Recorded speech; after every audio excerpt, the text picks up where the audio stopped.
Say a rainbow is a bridge to the sky. Of course, their things are not true. Then what really is a rainbow? A rainbow is called light. We have seen a rainbow after it rains. After rain, the sun shines again. There's a stream of water drops in the alley. Sunlight hits the water drops. They break off the sunlight. The sunlight splits into different colors. Now you can see a rainbow. We can see a rainbow even when it's raining. Not a waterfall, you can see a rainbow. Not a fountain, you can see a rainbow too. A rainbow has to reveal what's the color.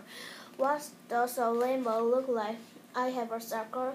Sometimes yes, sometimes no. Often it looks like a shower line. From an airplane, you can see a rainbow circle. If you are really lucky, you can see a border rainbow. People smile when they see a rainbow. Rainbows bring a message of hope.